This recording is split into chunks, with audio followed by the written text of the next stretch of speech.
Hello, আমি এখন কথা বলবো from the world of John Wick ballerina এই সিনেমাটাকে নিয়ে। তো মূলত এটা জন উইক 3 আর জন উইক 4 এর মাঝে টাইম লাইনের উপরে ভিত্তি করে একটা সিনেমা। তো এটা একটা অ্যাকশনে ভরপুর সিনেমা। তো যারা অ্যাকশন দেখতে ভালোবাসেন তারা ব্যালেরিনা সিনেমাটা দেখলে অবশ্যই মজা পাবে। সিনেমাটা ডিরেক্ট করেছেন লেন উইসম্যান। তো সিনেমাটার গল্পটা যদি আমি একটু করে বলি, তাহলে ইভ বলে যে ক্যারেক্টারটা আছে, সে তার চোখের সামনে তার বাবাকে মরতে দেখবে। তো মূলত এটা একটা রিভেঞ্জ স্টোরি। তো তার বাবাকে যারা হত্যা করবে, ইভ তাদেরকে মারার জন্য ট্রেনিং শিখবে এবং সে কি আদৌ সাকসেসফুল হবে তার বাবার হত্যাকারীদের মারার জন্য। তো সেইটা জানতে গেলে আপনাদের এই সিনেমাটা দেখতে হবে। তো এবার যদি এই সিনেমাটা পজিটিভ পয়েন্টস নিয়ে আসি, তাহলে প্রথমেই যেটা বলছিলাম সেটা হচ্ছে এই সিনেমার অ্যাকশন।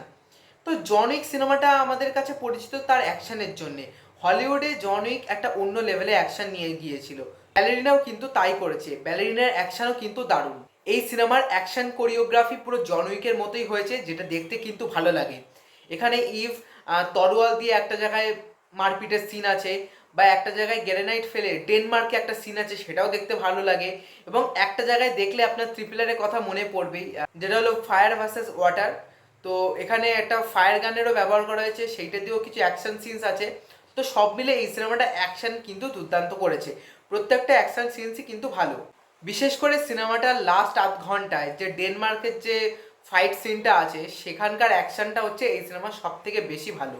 তো এবার যদি এই সিনেমাটার পরে পজিটিভ পয়েন্টস নিয়ে আসি, সেটা হলো এই সিনেমার ইমোশন। তো আমি প্রথমেই বলেছি এটা একটা রিভেঞ্জ স্টোরি। তো বাবার হত্যাকারীদের মারার জন্য এই ইভ ক্যারেক্টারটার যে ট্রান্সফরমেশন, সেটা এই সিনেমায় দেখাবে। তো বুঝতেই পারছেন এই জায়গাটা ইমোশন কতটা ভালো হওয়া দরকার, এবং এই সিনেমাটা কিন্তু সেটা করতেও পেরেছে। এই সিনেমায় ইমোশন সিনও কিন্তু খুব দারুণ। বিশেষ করে এই ইভ ক্যারেক্টারটা যখন একটা ফাইট সিনে যাবে, সেখানে দেখবে সে যাকে মারতে এসছে তারও একটা মেয়ে আছে, মানে তার লাইফটাকেও যেন সে নিজে আবার দেখতে পাবে। তো সেই জায়গাতেও ইভের মধ্যে যে ইমোশনটা আসছে সেটা কিন্তু ওয়ার্ক করে। তো এই সিনেমার ক্ষেত্রে ইমোশনটা কিন্তু ওয়ার্ক করেছে। এবং ইমোশন বলতে গেলে ইভের সাথে তার বাবার ইমোশনটা কিন্তু খুব সুন্দরভাবে তুলে ধরা হয়েছে। সেটা আপনি ফিল করতে পারবেন যে একটা বাবা মেয়ের সম্পর্ক কত সুন্দর হতে পারে। এবং আপনারা সবাই জানেন, মানে ট্রেলার দেখেই বুঝতে পেরেছিলেন যে জন উইকের ক্যামিও হতে চলেছে এই সিনেমাতে। তো মূলত দু জায়গায় জন উইকের ক্যামিও আছে, একটা প্রথম দিকে এবং একটা হচ্ছে লাস্টের দিকে। এবং লাস্টের দিকে যে জন উইকের ক্যামিওটা, সেটা কিন্তু ইচ্ছা করে ঢোকানো হয়নি, এটা সিনেমাতে অত্যন্ত দরকার ছিল। জন উইকের সাথেও যে ইভের অ্যাকশন, বা জন উইকের সাথেও যে অন্যান্য লোকেদের অ্যাকশন আছে, সেটাও কিন্তু দেখতে খুব ভালো লাগে। এরপরে যদি সিনেমাটার পজিটিভ পয়েন্টস নিয়ে কথা বলি, তো এই ব্যালেরিনা সিনেমাতে যে নাচের দৃশ্যগুলো রাখা হয়েছে, থিয়েটারের মধ্যে হোক বা লাস্টেও একটা যেটা থিয়েটারে হচ্ছে, সেগুলো কিন্তু দারুণ কোরিওগ্রাফি করা।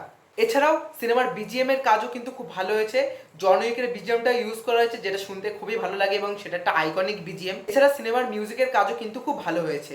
এবং জন উইকের প্রচুর কাস্ট কিন্তু এই সিনেমায় কাজ করেছে, তাদের অভিনয়ও কিন্তু খুব ভালো হয়েছে। তো এই সিনেমার ক্ষেত্রে এইগুলো আমার কাছে পজিটিভ পয়েন্টস লেগেছে।